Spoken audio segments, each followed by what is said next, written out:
now to look at how black history, which is, of course, separate from British history, apparently. I never got that memo, but according to the institutions, according to the College of Police, it is.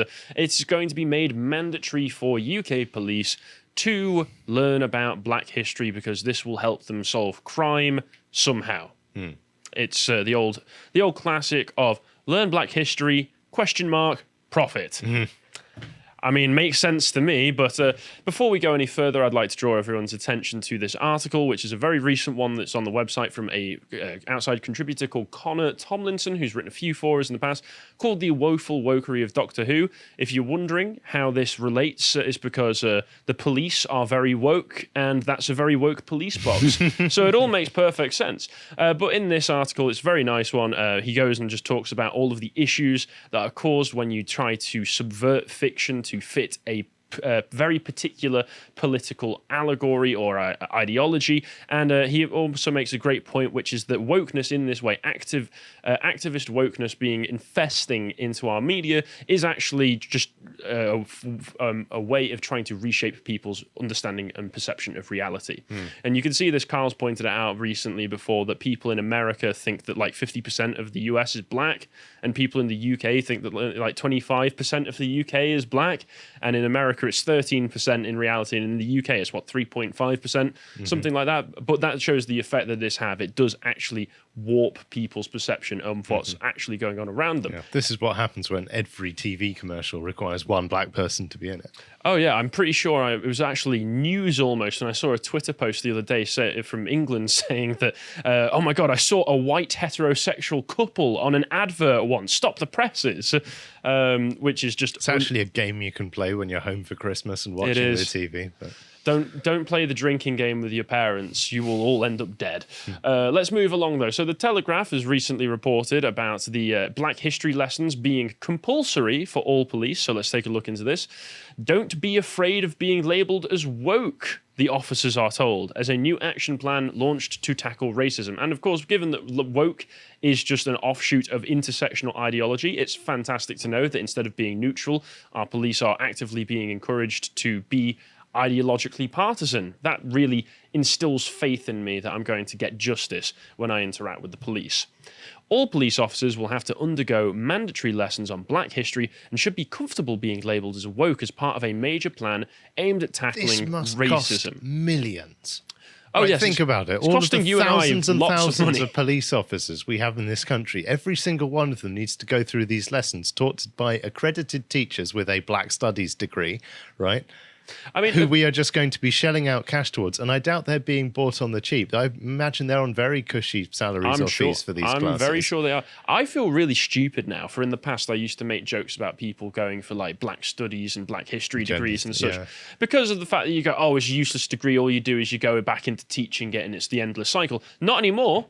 I bet there's a load of money in it now. I think it's actually... it is still the endless cycle, but this is the death of any discipline when it just degenerates. So we had a lovely conversation in the office about how Egyptology is a pyramid scheme, because the idea is that, that's thanks to Carl, that if you train as an Egyptologist, then a lot of the careers you can get are just teaching other people Egyptology, who then teach other people Egyptology. And that's kind of the death of a discipline in a way, when the only outlet for it is that you teach other people about it. And if that's the state of black studies, then you can tell it's an absolutely dead degree.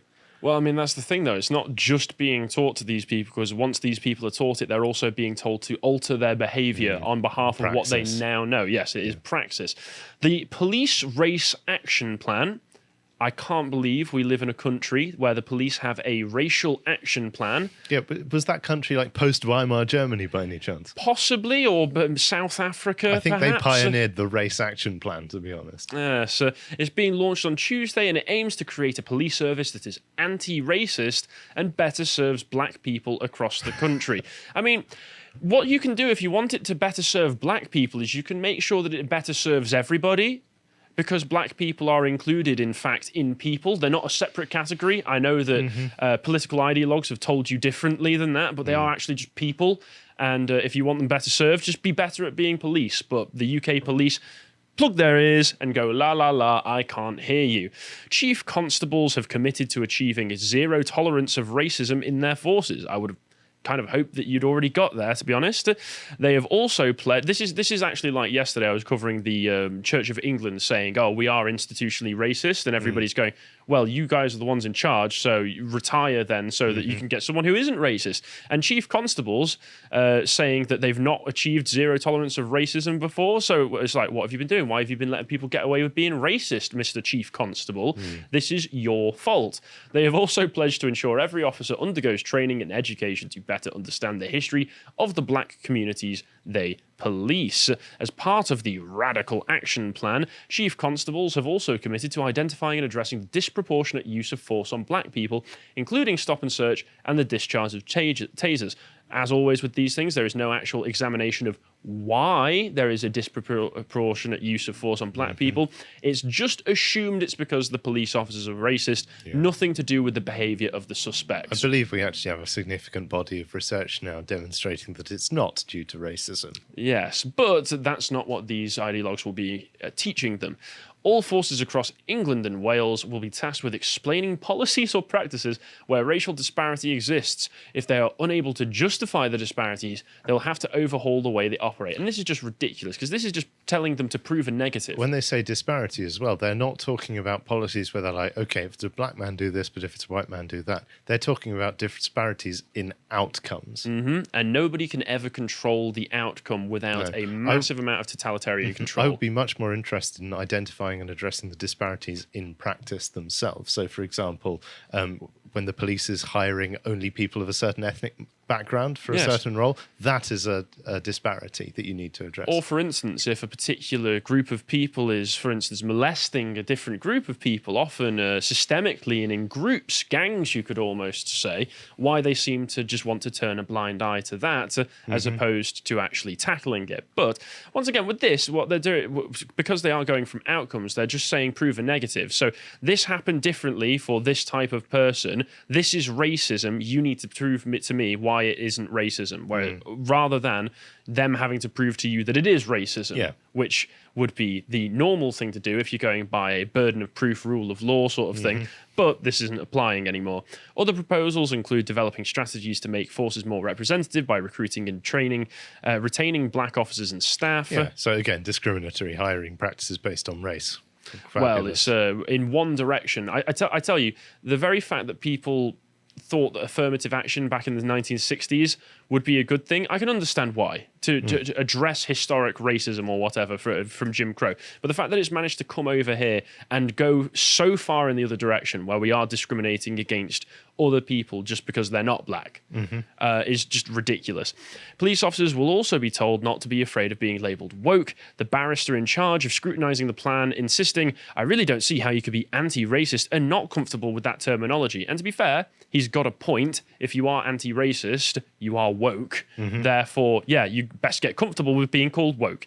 The idea for the Race Action Plan was launched in the wake of the murder of George Floyd in the United States 2 years ago as a wave of Black Lives Matter protests that followed. Because Saint Floyd, who died for our sins. Yes, indeed he did. Chief Constable Sir David Thompson, the senior officer in charge of the Race Action Plan, would not be drawn on whether he believed the police was still institutionally racist, which is basically an admission of guilt, like generally speaking in America, for instance, if you plead the fifth, that sounds like you're guilty of something. So the people who are in charge of this are basically saying, yes, I am racist. At which point, step down then. Don't waste all of our taxpayer money on this. You step down, and somebody who won't foster racism, if there is racism towards the communities that you're saying there is, can step in and do a better job, and hopefully do a better job for everybody, because that's what the police should be there for.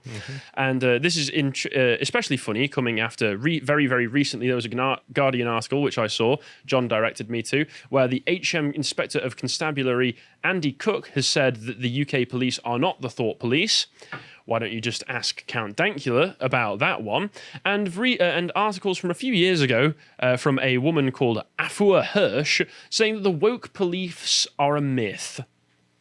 when the police are literally being told to. I tell you, whenever progressives make these sorts of claims, whenever anything is a myth, it's not a myth. Yes, just wait a few years, maybe even a few weeks, and they will be proven dead wrong. So this article says there's a lot of talk these days about new political tribes, so allow me to introduce another one, the anti-woke. The first curious thing to note about members of this group is that they define themselves in opposition to an identity that doesn't actually exist. They are anti-woke even though there is no woke. This just comes across like gaslighting. So far, woke, a term once used by African Americans to denote people who were alert to racism and injustice, has been retired. As is often the case with black innovations, overuse by the white mainstream killed off its authenticity. It's always the white devil's fault, after all. Today, the person using the word is likely to be a right-wing culture warrior, angry at a phenomenon that lives mainly in their imagination. Yes, and in my police force. Hang on. Who has the power to retire words in the English language, right? We don't have the left has granted it to themselves. We do not have a central bureau that decides what words are in and what words are out, like they do, for example, in France. I was going to say not yet. That's incredible. Oh, it's been retired, so you can't talk about it. It doesn't exist. Oh, these people. Goodness me. And she just carries on further on down, and she says, which leads me to the second strange thing about this worldview, is the idea that the woke have laws and a police force to enforce their wishes. Don't you? Don't you? But the truth is there are no woke police. So as always with these kinds of ideologies, they want you to just shut your eyes, close your ears, and ignore everything that is so blatantly happening around you. Because all I need to do is literally just go to the College of Police, the institution which trains police, and find, oh, what's this? It's a diversity and inclusion page. Wow. What a surprise. But diversity and inclusion isn't ideological or anything. It's not ideological to want to focus your efforts on one particular race of people and almost mollycoddling them. Yeah, it's not political to reorient your entire organization around inequities when it comes to outcomes between racial disparities. Exactly. Yeah. This is just what a polite and civilized society does. And we can also see, just in the UK as well, because it's all over here, we've got rainbow police cars out to fight crimes. These are the hate crime cars. It's not woke, guys. Woke doesn't exist. This obviously isn't a police car. This is a clown car that I'm seeing in front of me right here. But Julie Cook, a deputy chief constable with Cheshire Police Department. Oh no, this is where I'm from. No. Oh, God. Said that the rainbow-coloured hate crime cars, well, thankfully I've not seen them about myself, but they might be in Chester or something. I think those cars are a hate crime against, good taste. Yes, I'll agree with you there. They'll be regularly driven by police officers and are now part of our vehicle fleet. The cars are there in the communities on normal policing patrol just to show the community that we want you to come forward. It is there to try and give confidence to our LGBT plus community, but also to other underrepresented groups.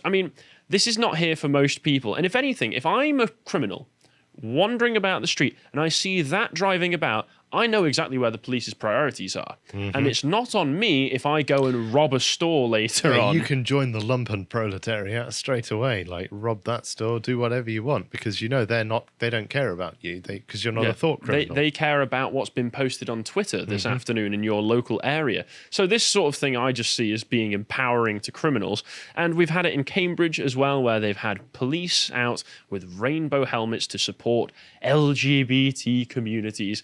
And this is one particular police officer who's been dubbed by the Daily Mail the wokest police officer in Britain. God. Right in front of King's College Chapel as well. Yeah, but he's always out and about with his rainbow helmet, and he's always out and about at Pride festivals. I've seen pictures of him with rainbows painted on his face. He looks ridiculous and does not look like a respectable police officer, because police, they have to do two things. They have to protect the community, and they also have to inspire fear in criminals to make sure that they don't, behave like criminals. And if I see a man walking around with a big silly hat on with a big rainbow on it, I'm not particularly afraid of them somehow. And this is the tweet from Cambridge Police saying today is what is it? International Day Against Homophobia, Transphobia, and Biphobia. To mark the occasion, Superintendent James Sutherland donned his ever so colourful rainbow custodian on patrol around Cambridge. Did you spot him? I bet they did. Similar to a number of other forces, on Monday, Cambridgeshire supported... Yeah, Do you know what they look like? what, go on. They look like A member of the they village look like people? As a kid, you've got some plastic miniatures, and you've let your little sister paint one of them. Oh, you're That's right. what they look like. You're absolutely right. But Cambridge police supported the LGBTQ plus community by marking International Day against blah-de-blah-de-blah. They told the Washington Examiner, "We are committed to being an inclusive force and ensuring our communities have confidence in our ability to protect them. Sadly, members of this alphabet community are still victims of hate crimes, and we want to use every opportunity to stand with those communities." But I ask this question: how is the community supposed to feel when you are showing an obvious bias and preference for a particular group? Immediately, that you can tell when you see this person that he has a certain set of beliefs and is likely to respond in a certain way to certain situations.